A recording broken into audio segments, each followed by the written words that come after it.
Good evening to all and welcome to Capital TV. Today we propose you a report about theories. What is a theory? Are conspiracy theories good theories? We will answer this question by taking, for example, the QAnon movement, which invades the United States since 2016 and which begins to gather followers in Europe. Do theorization within QAnon mean anything to you? Come on, follow me, let's find out more about it. But what is a theory? So here is different definition of what a theory is. In everyday usage, a theory is an untested assumption or intuition. In scientific usage, it's an explanation of a phenomena that is supported by a scientific study. The article written by Paul J. DiMaggio explained that a strong theory should be a mix of three kinds of theories. Theories as covering law, theories as enlightenment, and theories as narrative. Theories as covering law means describing the world as we see it. This kind of theory is supported by scientific studies. Theories as enlightenment means many assumptions to eliminate conventional notions. And finally, theories as narrative reflect individual or collective behavior and its outcome. The author also explained that a strong theory must be a balance between different concepts. First, between clarity and defamiliarization, which allows someone to see the world with new eyes. The second balance to find is between focus and multidimensionality, because it's really important to have a focus in theory, like a strong model and a strong position. And the third and the last balance to find is between comprehensiveness and memorability, which means that a strong theory should link areas that are often considered as separate. What is a theorist? A theorist can be a person who has developed and formulated a theory from an hypothesis and verification. A theorist is also, in a philosophic way, a person who is interested in abstract and speculative knowledge. Now, let's talk about theorization. Building a theory is a social construction. Even if the theory is balanced and good, its fate will always depend on an external factor. The theory is created by its reader, but also the author, and then it's recreated by the author who uses it. The value of resonance are cultural assumptions, and cultural changes improve our ability to see aspects of the organization. Theories into slogan. People take ideas from the ground of any theory and resonate it with their own expectation and assumption to simplify the ideas. The more readers are not experts, the more the reception will be simplified from the author's arguments. Finally, the post hoc theory constructions means that theories are socially constructed after being written. The quality of a theory is reflected by the quality of people who use it. A good or strong theory should be a causal logic supported by few references to link ideas to explain why this finding happened. Start with one of two conceptual statements and build a logically detailed case, laced with a set of convincing interconnected arguments, and finally underlay processes in order to understand the reason for an event. Stowe and Sutton have identified 5 key elements of a bad or weak theory. First of all, the references and citations that cannot be used alone. Data cannot be used to observe why something happened or expected to be happen. The list of variables or diagrams only cannot be seen as a theory. And finally, the hypothesis or prediction. It's a crucial bridge between theory and data. It's about the what and not the why. Now that we have theorized about theory, let's get down to business with QAnon. QAnon is a militant group from the United States. There is a secret war going on between Donald Trump and the political elites, also the media who are committing pedophilic, cannibalistic, and satanic crimes. This group is identified as an army of digital soldiers linking both internet and political worlds using codes to communicate. Q the theorist is identified. People who read posts from Q, called Q jobs, are referred as Anon. The most dedicated Anons are known as bakers. They are creating videos and articles for the public from Q jobs. According to the documentary The Search for Q, the theory is a psyop, a psychological operation which is usually a strategy led by the army to influence a population's emotions, motives, and objective reasoning. To hide nothing from you, 10 to 15% of the American population are supporters of QAnon, but also half of Trump supporters. So you are probably wondering, but how did this theory came to life? What happened? So there is few hypotheses about the origin of QAnon, but we are just going to see few of them. The first is that after Trump's election, confidential emails were found between Hillary and John Podesta. So they were both accused of being at the end of a huge pedophile networks. The second hypothesis is that everything started from a prank, which then got totally out of control and perhaps were exploited by someone else for secondary purpose. Then the third and the last hypothesis that we are going to see today is that the leader of QAnon is a military guy that is actually at the White House in the United States. So we are not sure about all these hypotheses, but we think that it's like a mix of them and maybe of more. But at those, QAnon managed to inform and persuade people.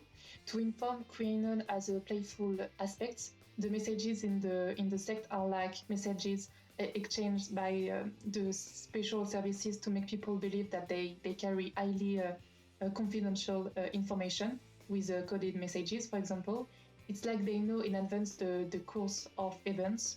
The sect treats its members as both investigators and insiders. At the same time, they will be at the front of the show, but everyone must behave as an investigator, so spot and denounce the conspiracy of the elites. Their stories generate a feeling of passion and a connection to a close group. How its members defend the theory and justify the position. Supporters say, don't trust the elites or the media, all fake news. Join Q when you have political frustration, and Q gives you the opportunity to put a finger on something we know it exists. QAnon question everything. People cannot trust the FBI anymore. QAnon is the single greatest information operation in the history of humanity. It's like a dinner bell and a countercultural movement of people who actually get the truth. For people who don't believe in the QAnon theory, it's seen as insane, extremist, it's very dangerous, and it destroys families. It's like a never-ending rabbit hole where it's impossible to get out, and saying that Q wants to save the children is just a front. To answer the question, do conspiracy theorists really produce theories? We decided to use the Magios text to evaluate the QAnon theory. A good theory is an hybrid theory. QAnon is because it's both theory as covering laws and theory as narrative. Indeed, it explains our world from another angle and connects many assumptions together. It all started at the time of Trump's election. During the COVID-19, few people have been directly confronted to the disease personally or in their family circle.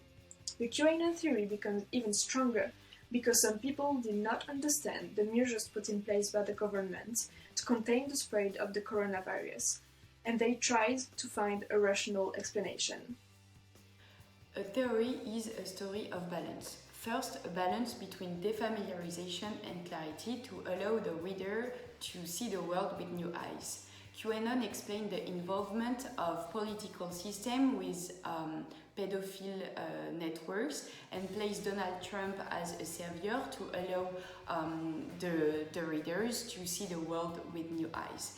This theory is quite defamiliarizing because it questions democracy. It is based on the shared evidence that people don't trust anymore the institution. So this theory is quite defamiliarizing, but it's also very clear as QAnon justify all its claims. It's also a balance between multidimensionality and focus. To have more impact, a theory should be based on a specific idea, and here the theory is aimed at the political system in general. In every situation, the main target is the elites of the world. Theory should also be a balance between understanding and memorability. A good theory is a clear theory that is remembered by the association of elements that at first sight have nothing to do with each other. By combining child trafficking and American politics, QAnon mirror perfectly the balance and make statements that are surprising and memorable. A theory is a social construction, first with the value of reasoning. For a theory to work, it must be understood and relayed. In the case of QAnon, most journalists define members as uneducated individuals with extreme political ideas. They are thus defined as a group of socially and culturally similar individuals. This cultural and cognitive predisposition make them understood QAnon theories in a way that they all share. It's their vision and their unity that makes QAnon strong today. Post-hoc theory is the way the theory spreads. Even banned from social networks, QAnon is spreading all over the world. It's explained by the arrival of the health crisis and the increase of distrust in the elites, which fits the theory. According to DiMaggio's text, every theory has paradox. For example, people who believe in QAnon have absolutely no trust and confidence in the elites. However, the one and only person they trust is Donald Trump, a politician and media personality. Also, they say that QAnon is the single greatest information operation, but nothing proves that their information is more reliable than the media. QAnon thinks that the elites are using children to get adrenochrome, which is a chemical cell. However, there is no evidence that it comes from pain or fear from children. QAnon started with the US military group in league with Donald Trump to fight against the US political system. The number of signs that seems to be sent by Donald Trump when he speaks in public makes it true, even if he had never announced his commitment to the cause. So this theory is a way to explain unpredictable events. According to QAnon, the US political system is responsible for the COVID-19 crisis, for the 2008 crisis, for the death of John Fitzgerald Kennedy. So even if all of these assumptions can be surprising, you should know that this theory is based on the feeling of mistrust toward governments that live in each of us to propagate and explain unpredictable. So moreover, this theory is a set of convincing arguments that are all linked with each other. It's really impressive because it started to convince people in Europe, and all of those who deeply believe in QAnon thinks that they will accomplish really good things by delivering the truth. So according all of these reasons, based on the criteria set by Stowe and Sutton, we can answer the problematic by saying that the QAnon theorists have produced a good theory. Thank you for watching this report. Have a good evening and see you next week on Capital TV.